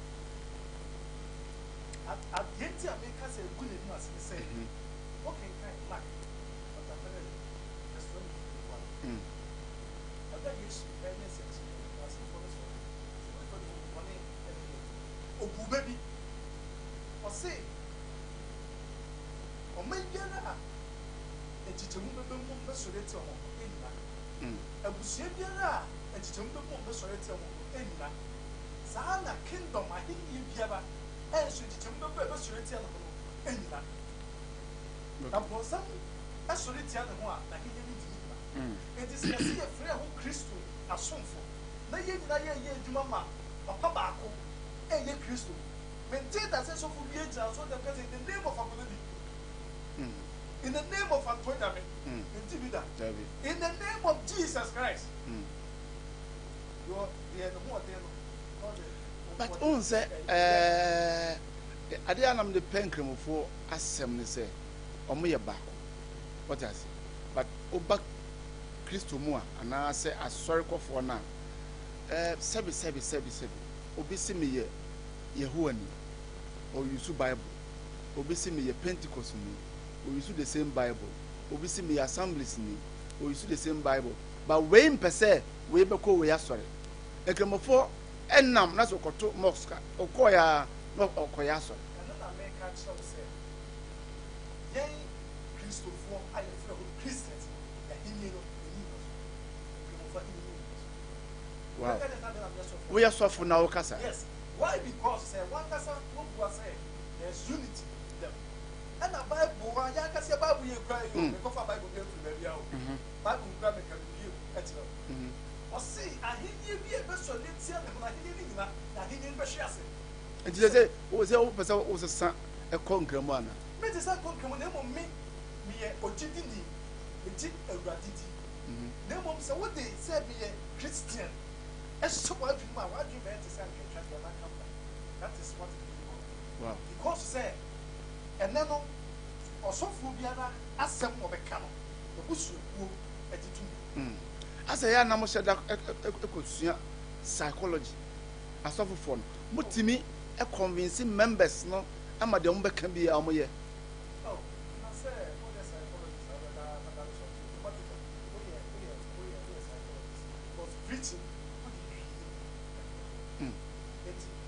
politicians and me as politicians can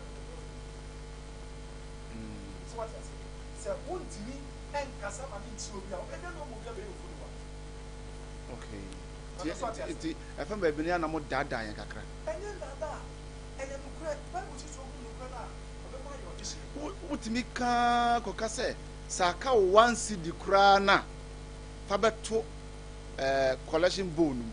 That is the reason why me kase COVID-19 abeba akifo botuma ene me kasama asore man na problem wo on say asofo ni yidi asore man en connect wo mutu yakobon ya mo afa yesi nyame ene COVID-19 ya be obi sore na wan ko hu ni sofo a ne ho nto no yes but say what them almost 1 month suffer. What does so etias? And na bema obi beka say asore begu no because say ye biem a wan hwe amam for nkwa asore because see Christosun e school osun e school o ko osun na and say o graduate now better than all students well come asem yes and say o graduate now better than all students Jesus needs not for them here o graduate no better than all students. If all students no, and I tell you, so I know can some lady except the man. And then I sorry I just come. And the part was that great to us. So for me back me try me ho sima back up me ba ye beto as No, Makwaba Ediba Colleague Medicals Limited. You come say airport roundabout, Kwanya Kobo Kromo, Ultra Police Junction and Hwanero. Colleague Medicals, a hospital, a woman say, Clodium. I would I see a listener say that the fire is so abwa in Kofodo or how can Yarawa diseases. Ye share your repeat say arthritis, and no pay money and casino, Sasabro is Siadia, Ubia and some of I was a shady POP, there was a dislocation of any of the bones or joints. What the back car, wow, I'm on water. Make us say, what hypertension, and I want your diabetes, and I want your kidney problem, or nice at but modern brand now only ever 20 years. Now you will immerse some quite a year, Juma, and yet no one so you will infidel about law on one. And they check the Peduano, your laboratory sector, and they share the Peduano. Your sons so Ababil, where COVID-19 update, your demo live, Nene. Yenya apostle Nyameche apostle Holy Harvest Christian Church Asafo Market and no plan station on VIP hono sa ehwana osofo na sorry osofo ka say ni din ni number eda TV ne so pacho say wo bibia na ye pon a betuma fresh of say mpaibo bia obo ama na kwankyere bia one wo ebeye sofo ye konna wano egu asem so awoka de me pese me huni say na sofo members be re ehye asofo funu awo nko hu sofo a oda wona obi eyare se den wonko hospital okohu sofo pe na ne ho ato eno no eye dentia de wo ho ne se asofo no e mane e ma no omo mane nwan no omo dan aye wa adwene se odo kwa oya bedru no ne sase aso wo no oditi ayo se adenti na sese wotimi ma member de ne wura show mu na oyare kra yes man onko hospital yes sibran ho so what you say obi betima kire school ni bia de school ni betimi awie school abenye dibre achen de okire na de no yes Jesus can be osi muji media menwuma number empo de achen de me bebeye adan na sofo asem a waka kire wo se me de so na ye adwuma na me se ma kasa gunsuo so me de ma ho ato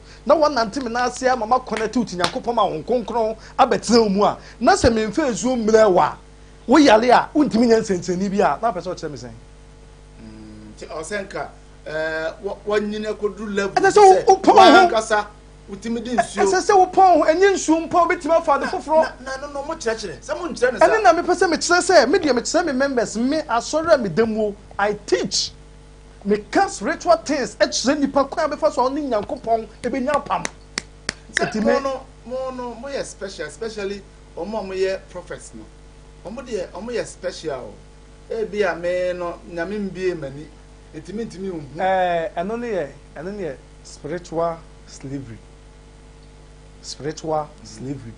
ya tena ya adwene so nti na hu ni saa no etimi ankasa betima nyina kodu level bi ewa Kristo sumu Messi Kristo sumu no ena me kan kire obi entie eye school Matthew 5 ina wo mu anfo mo master principle no a enso Jesus e kono ka se bitire mo aha na mpese obi a de to na adwene mu okay wase minihia medi mamu na de mo se mi kodi mamu na tumi a meja de ma me be ye adwuma no mesre mo no so de eden amamo enti obia is entitled for it okay nobody is special you are brothers and sisters in the kingdom enti Argentina that means some of the pastors no and church members no kwan amon faso okay in Revelation chapter 3 verse 7 the kura also omo from hu Jewfo so omo nye no mu di atomoma no mu hie wo Satan hia dem me mo ba bekoto na so ho se me urade madaw Satan hia da so e be nya fra ho Satan hia dem Ghana aya asem no asodi a wokwa asodi ntimi nkyerɛw ama wo ntimi enya self elevation salvation self elevation the case salvation and yes wa konya so dem me ma me sa so me fa Kristo se me kra no ma jenkwa nya keka no basa sa na abetena se basa no kwa basa because obi free so ka sa asem no a wonya urade awie onfa ho biem da no ada wonya edi wano epemu eno ne entolo no enne me kan play entolo ai wo mu no asofo mo kyerɛkyerɛ sɛ bia na mu ntie mo sɛi Kristo abusuakuo no sɛ wo de wano pɛmu ka yes kuma jidia yes ko nkwadiem asɛm bi a mo tai kan na Yesu be wu ma yɛ to wo wie no ano no Yesu ye bo ni pre ye bo bi asɛm wo wɔ se mo mfa so ne kwan no fa so a obeduru hɔ no wo fa so bi ɛno ma ensɛm fata ne yɛte aso de ma yɛyɛ na so yɛ kɔma yɛ sa so ɔn sɛ bi nsi da sɛ Easter yɛ kan ni na egu dem yes because of so bi eni so na say yare we be pa ehun to me dem say yare we onyame say that the by say ne som no a ye gu nanim ase no obepa ho ntoma look at the crisis asofo akoso serious hwe yeguso a ewo COVID-19 ho update na enne no yenya yesofo pon a yene no twetwe nkomo afa saa ensema asisisi ewo ensore mu yesi ye Christopher na sebi aboaketo we yetimi akan ya hyedem na yenyina ya hyedem ene ho nkomo na yetwetwe mpacho enche maybe ahoma na tum wo asem bi obese o kan fo a yesofo kan so a obetimi aka se onu ne nya adwen so a obetimi aka na yare sofo ofi yenhwe yare ba ye akire sebi asofo no binum edi mobile money edi friends bank account any ade to two screens so say amount for and send it omo tight and family the minimum is tight ye wo ya adwuma and to do so do like uchemu wo ha na wo yimu baako na wo de akọ ni parative ye onya adwuma muso say on fa na tight na eno de say wan fa ne sa metu obi abotom or the number na abeto screen so ana o ma ofie so enti say wo no enna me pete me kire say your mental spiritual so what you say spiritual slavery mental slavery you because say what if you unya adwuma ya le na ba enu mpo no so fo ntimi kankura sa sam panche da so what you say o se fa de hyehyɛ wo ho na no me hwɛ so fi address say samaritan na wo chane so otemo chire enye omo na de nkofo be TV so say ya so omo yade no sa ya le no mo be show wo TV so no echewe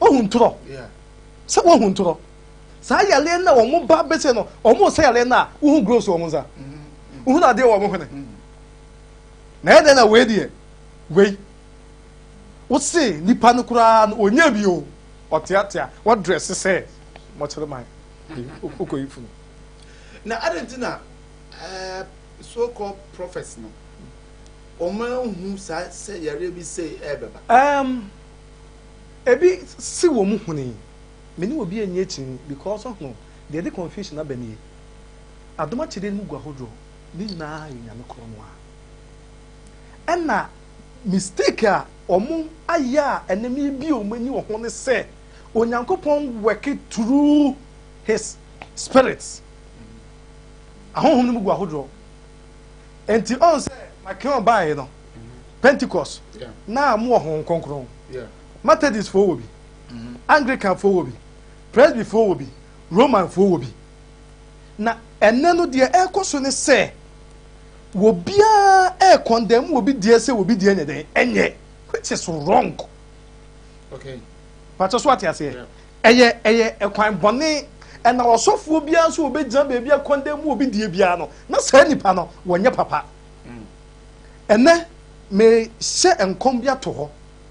The next 20 years to come, say Eurade Amemua, Christianity will be the most violent religion in the world.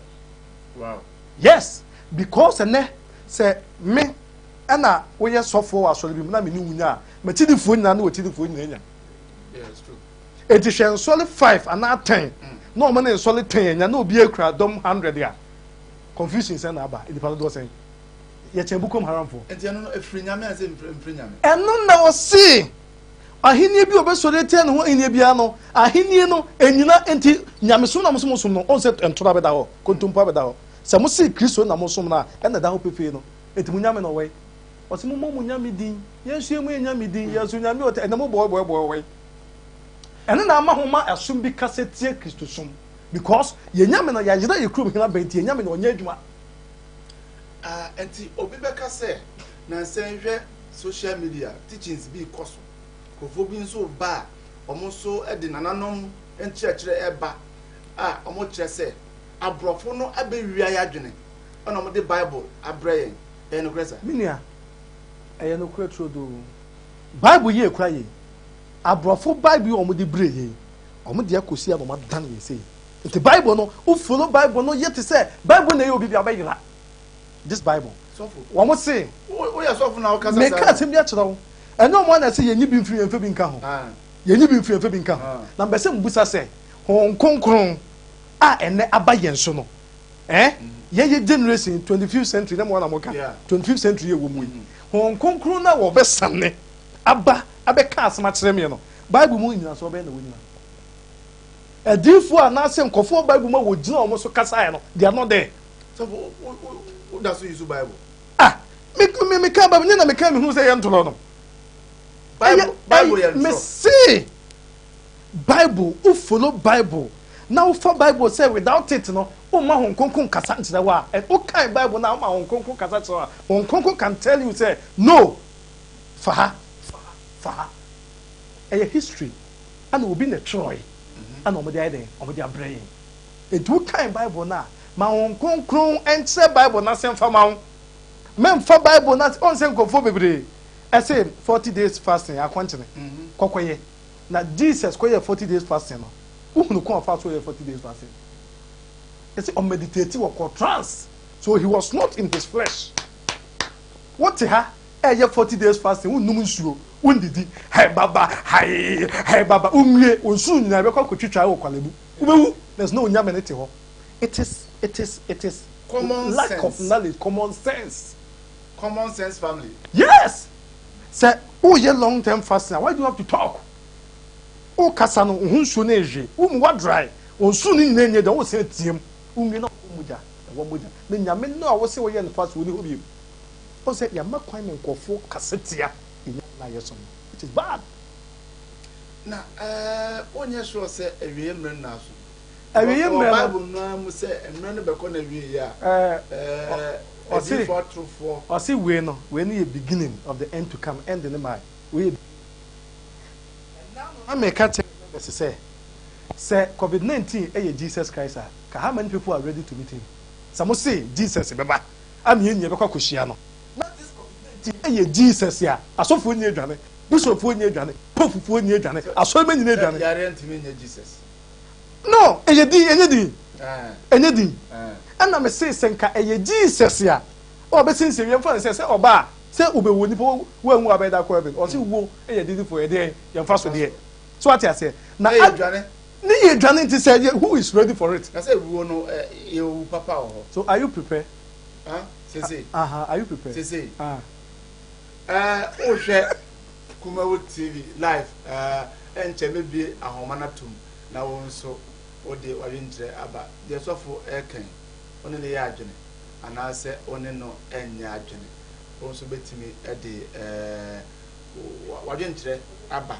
Na ye know atutwe enkomo sofo ansa na ebekwa kofa ye phone ni teachings a amanfo edi bay e kire se ye nsan enko abosomsom mu ana asesen ye ka abosomsom a ane dia je ye nim se ye nananom som obi o ha ya omo tunyem bi ye nananom som abosu na ye di yesom yehuwa enka ne tete ye nanamo obetimi de sile num sile du ato abonten obekọ efom aba na otwe ne da ho e na ye yesi asum nyame no and e botom kra na ye aso dem wo metitivi ho a wa say wa face Christ ko say okra dem kwan so ba ba come along with your purse and bag aso dem wo come along with your purse and bag yeah announcement so for na ya announcement because onim say obetiba ka de ere wo so what you say ene na mpese me kire say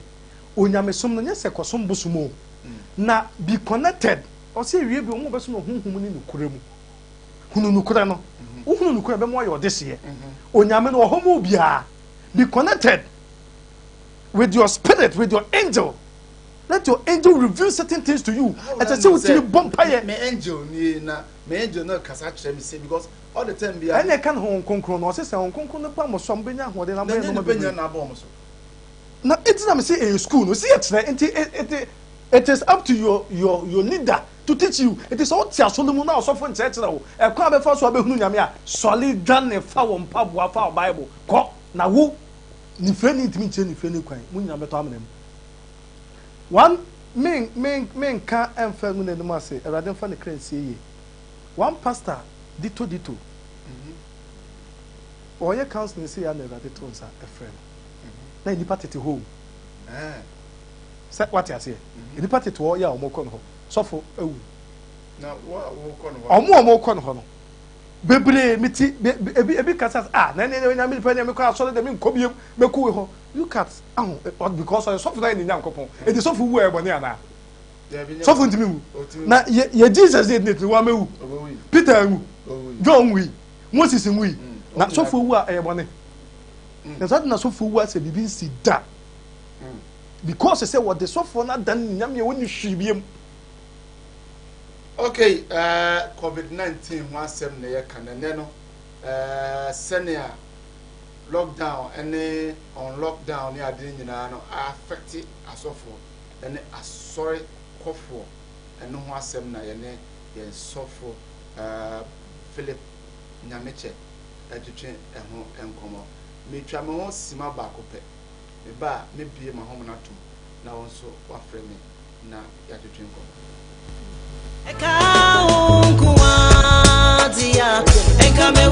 No, Makwaba Ediba Colleague Medicals Limited, they will come and say airport roundabout, Kwanya Kobo Kromo, Utra Police Junction, and Hwanero.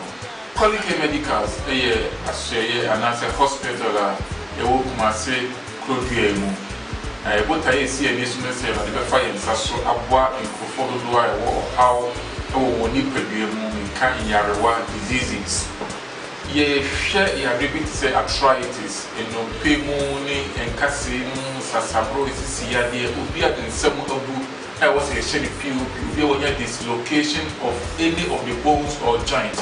o de ba kwalika e be boa ama o ho ato make us say wo hypertension and wonya diabetes and wonya kidney problem or nice atata for modern brand na oni e beto nchia na ye wo emuro sonko e de ye adwuma enye no nko aso ye wo mfidie ahodo obo no a ye de check the padua no ye wo laboratory sector ye de hwehwe ni padua no emogya mu yade a ekoso ansana ye de adru account sebi ya kosua wo fie ya kogu school akosua de ebi mo fi tech ebi mo fi china ene ya kan ye ho aboma ye boase ni padodo bi obeba ye nchen no erade be fa ye nsaso e de apoto ama won eti onua wo hwe me o pe ba bi akọ o pa ya resabia bi akọ tutu na mo bra Quality Medicals Limited ye wo Kumasi airport runabout kwana e kogu ku na se amtoa kwan ne so no obetima free telephone numbers na wo afidie so na se emwa bi ana o ha bi e chill so a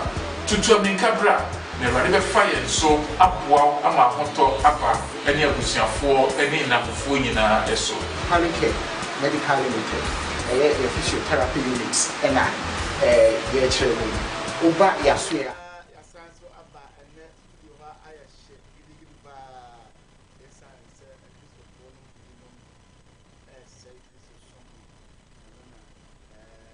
na papa kan mama musa say ansa na papa na mama musa say asopo bi no amo edin kom hye ene nsensem asan o hye dem kra no o hye kom say yenye say akwankyere yenye say you wa yare ni ho wa hye kom say yare bi say ene ti na still mo nyai ma said o man pani ni enye de o nso ye a Christopher ya how papa o se no man pani kasa no eni bi ko si asofofo a wo si anointing oil sa yale na de bunya ma so bi e mo mani because we are creating confusion what of rare yen dwanya afi mu ko share dem a na oil empire bo osum goes with faith but also what must na adeɛ ba kwa mpɛsɛ me kam obi a ɛte asese sɛ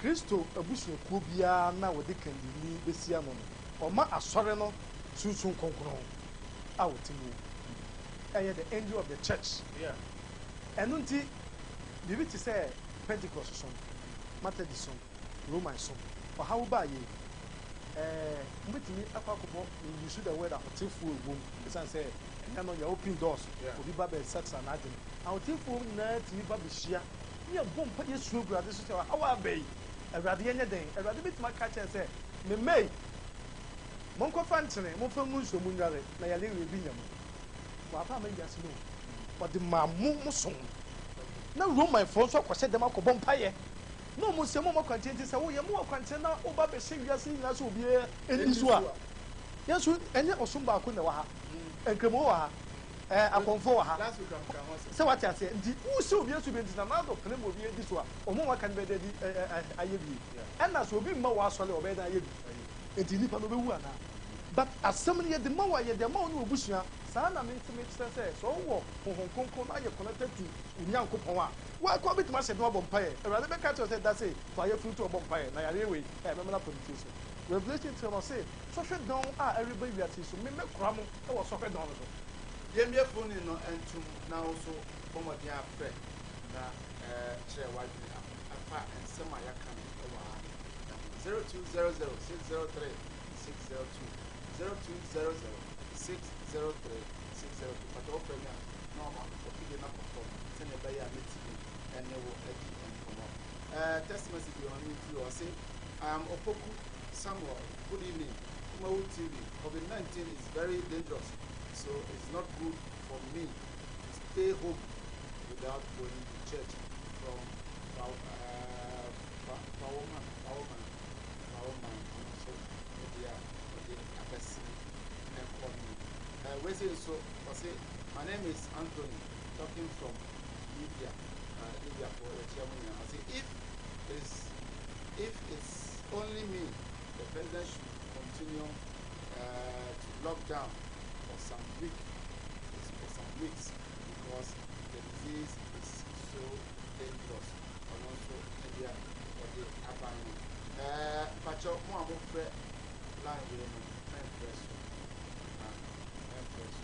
line I just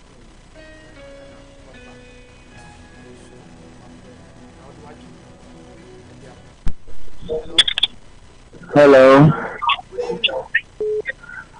So, me being the Richmond. Richmond, not you. But that's all for you. Wrong. Because every important okay, okay. Because every important, me say, catch yourself in the history, young pastor and ninja son. Me and see. Me and see. Yeah.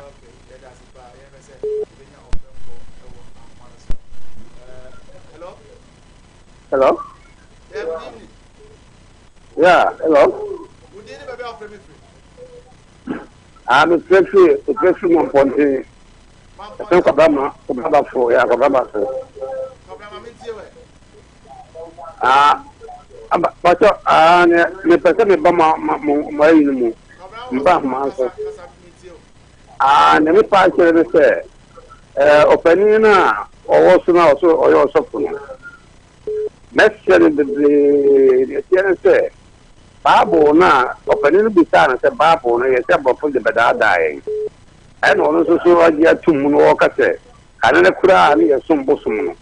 Na odu sika to abon di ade tia obaba so so da da o le party se Babu no ye mfa Babu ni agro onu awo kasa no se abrofo na mfa Babu me da da yo nyame ne pe se ni peku onu nyame etu Yesu ni fa so ba etu o de fa abrofo se bre no o kasa Babu re da da no ade no ko ti se Babu se ngoko ba mo so bonya ho de ene sifa Babu no all wow with a good Babu no say the thing concern them so above young one day. The Sanchez is the deal. Babu no paying and the Babu the Pablo for the Muslim. They are so and near it's Yamima abruptly Babu on a buy and we have no Yamin soon the buy that 5 person when you can serve the heaven. Kofo fa ba ke ni kofo fa ka se Babu ni na da abrofo de bada da na abrofo no shape ne car ni airplane no mo de ba de won fa ma da da afidie no titi na o kasa fa no e de mo fa ma da da ni mo ma de papa Babu no de mo de bada da ene me to o ngi yi atwaji fo na wo ko mo atum Babu no ka mo atum afidie de Babu en kere mu rawo e ya che atwaji fo na ayi kan say obi ni mo ne obofo no na o ka wo mo atum Babu mate you atwaji fo na ye kan wa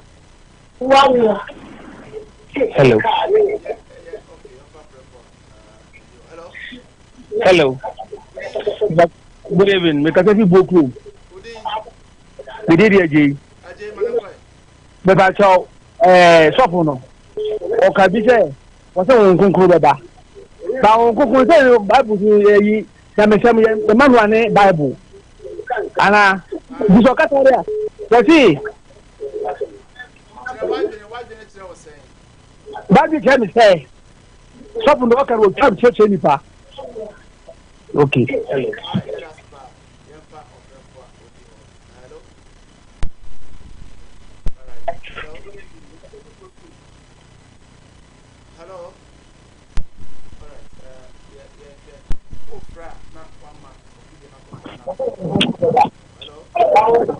Hello. Yeah, good evening. Yeah, very Martin. Martin Kenton Crono.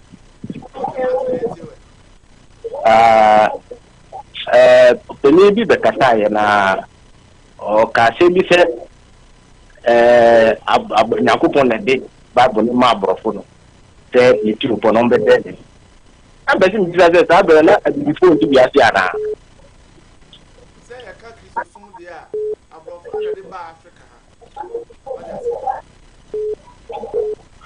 Aye, abrofo na de ba Africa. Ah, eno nti na so fun ku tire ku say so fun ya. That means yeah, I be born na na te na fo no. You will require the first to soon yame.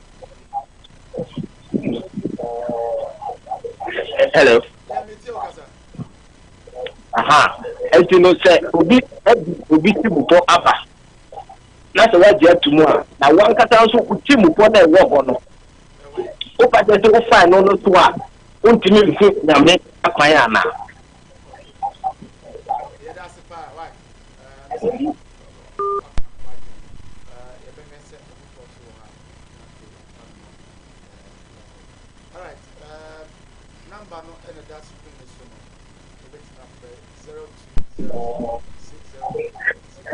But Mr. Sofun say, Mr. Sofri Takwade, Midi di Kwajo. But Mr. Sofun say, Inti, Ojinu say Yami Woho. Right.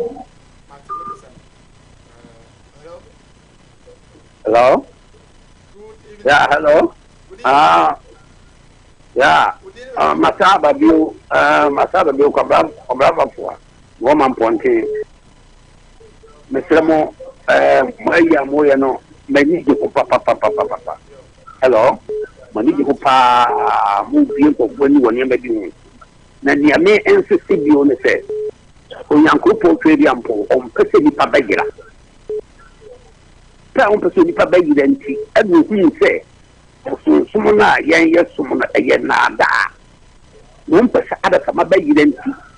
Ano fa ka pan so enam abrofo so. Nyame ye bibi a o de fa di paso. Nyame de fa abrofo no so se. Omma emehi omra ni kanchira yen se aboso sumuna ye na no sumu na ene atuo ya entimi nto yen ko ne nchen. Enti ye tien se ye fa aboso sumu kwa no so a emwa yen.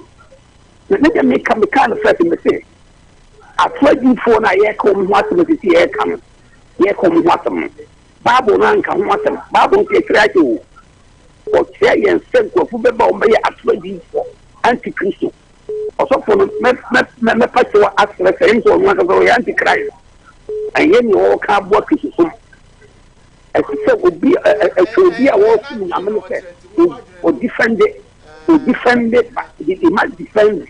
No, it behoves on each and every one who worships the mighty God, the divine one, and to know that or to defend the integrity of the Bible.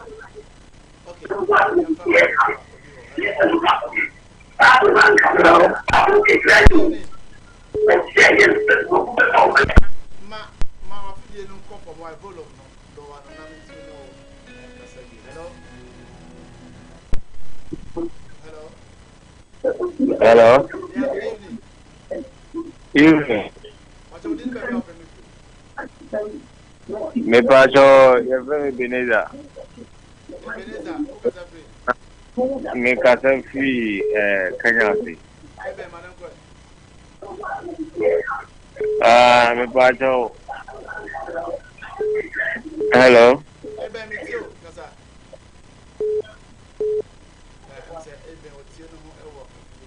Hello. What's up? Good evening. I'm doing a prophet about my cousin.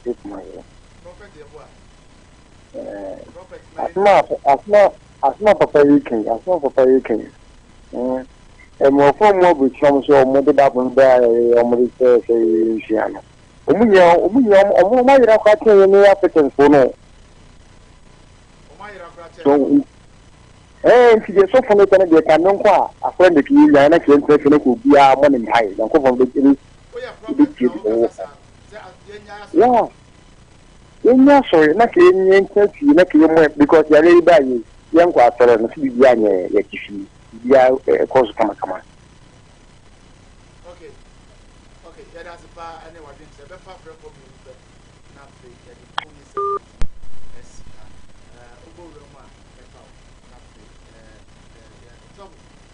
That is some amount.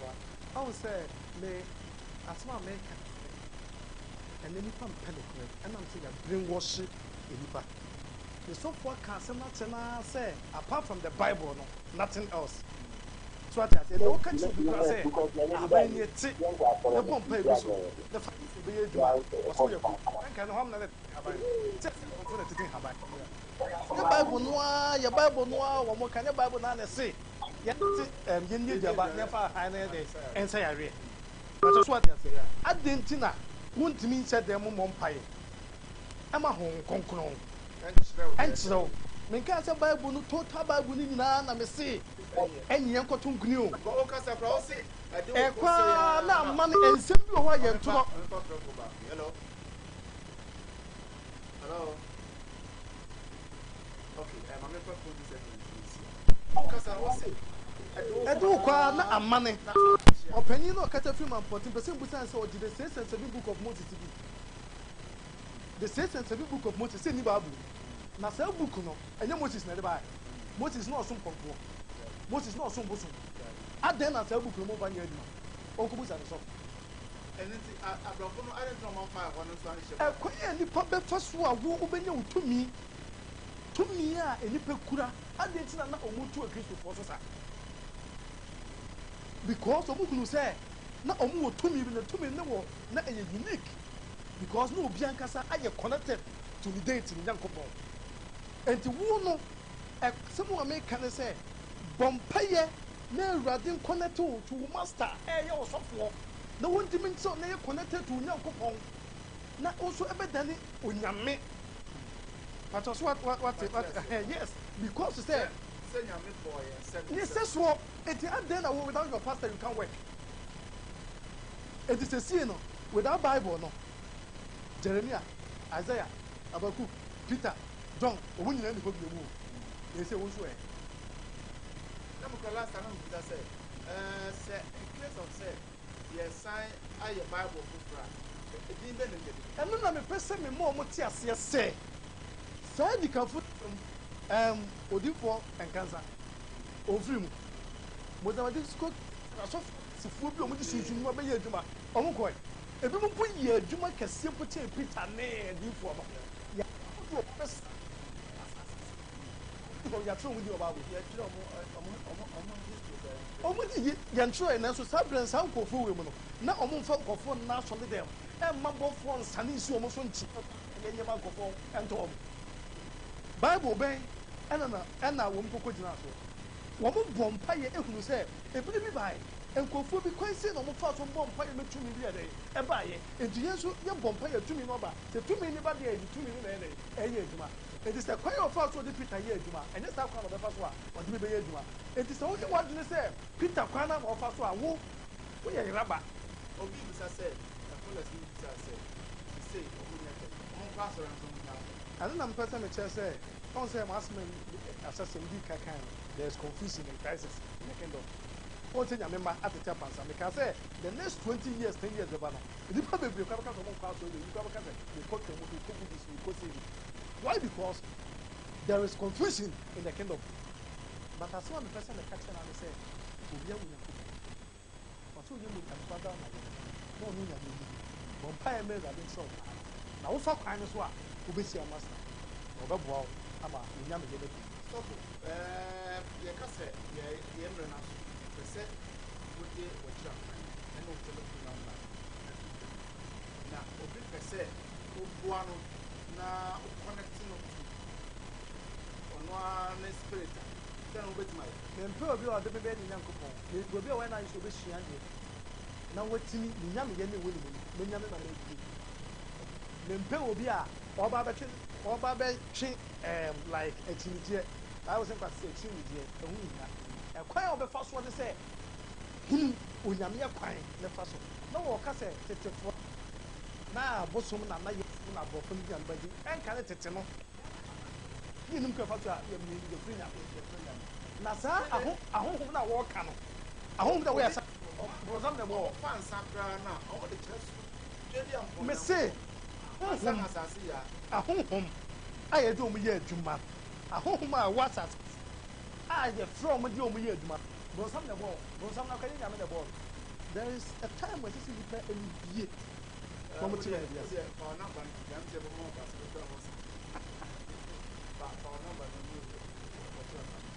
the number is 0244 10 88 63 0244 10 88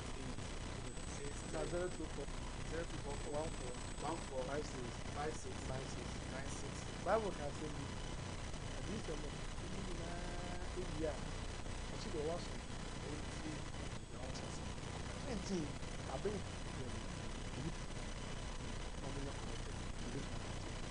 Name Israel Apostle Philip Namiche, a Holy Harvest Christian Church. Holy Harvest Christian Church. Ewo Asa Market. Is there a station on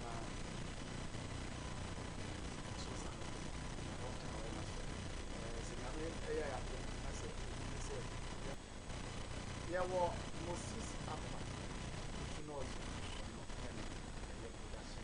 today, it is somewhere.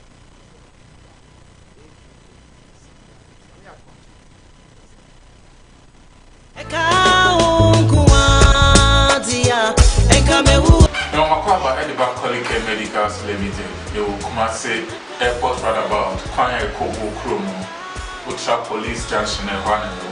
Kolike Medicals, a share and as a hospital, they will come and say Krobiemu.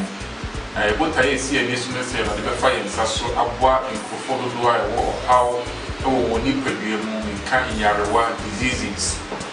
Ye share your repeat say arthritis in no pemuni and casim sasabro is here there ubia in some abu I was a shady few dislocation of any of the bones or joints or the bakalika wow amato make us say hypertension and now when you diabetes and now when you kidney problem or nice attack but modern brand now only ever 20 now you will immerse some quite the year juma.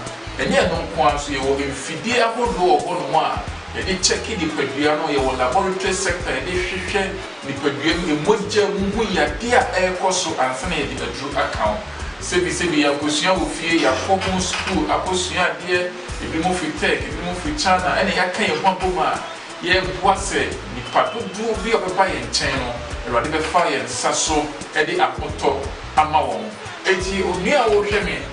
Open baby aqua, open a Sabia be aqua. To an amount of Kolike Medicals Limited, you will must say airport runabout. Kwana Kobu and say I'm to acquire sono. With my friend telephone numbers now, more affiliation. Nasa and Wabi and now how we a chose to make a bra. Never fire so up wow, I'm a honto upper, any of the for any number for you now. So Kolike Medical Limited. Physiotherapy units and their training. Uba Yasuya, your Yadiam Briasa, a high massaging unit, your machine. I did give me a beer, the cheap room penny castle, and I said, now also the joint area, and outside and China, your UV light machine. I did that truly panels what said Emporo, Ebia not beating blood vessels, no, baby SC, the one crotch. A woman in Tino, Emma, a Mujano, it's me, a deed of Sunny. So, Obayasuya, you will have to be yes. And yet, and room and one at the mount, the sound of machines are, ye did a deed in the Pibian Muduma, said a bear, a quality in a hoarding. You can't, you are able to say, a year male and female infertility, Oba Pelican Medical Limited. Say, Oba, Opa, worn out, one wire the amount. And I said, Batman, all pet a war. Na ne mpamoano amodi nim a obetimi ama oba ani sen onfa nani enkyere ha eno sida nkyɛn a ɛyɛ stroke obi a wanya stroke sɛ ne fa na adodo ana sɛ nipa duamu ni nyinaa na adodo a onfa nani enkyere ha yare bi sɛ kidney problem ɛyɛ typhoid junso mu yare ɛne namu yare syphilis gonorrhea de ɛno de na sɛ odi bru ha yɛ betemete yɛ ba ɛma no so ɛfɛ ko a obi a ɔwɔ fibroid say yes na wo die no ya review am dem on fa na ni enkyere ha e mema no obi a owo eye na poso taye ne ya ana say obi a ontimi na ebia depression, ebia stress, and now Masaya de we number on family and check. I have a laboratory center, a test of moving in Quality Care Medicals, you will Kumasi Airport Runabout, Madam. Eka unkuantia, enka mewo, otamfu neka unkuan, neka masekura, missing neka unkuan. Now you can watch your local Ghanaian movies right on your mobile phone. Simply download the Kumawood mobile app from your Google Play Store or Apple Store. Register, subscribe, and watch lots of local movies in English and various local languages. You can also get access to the latest news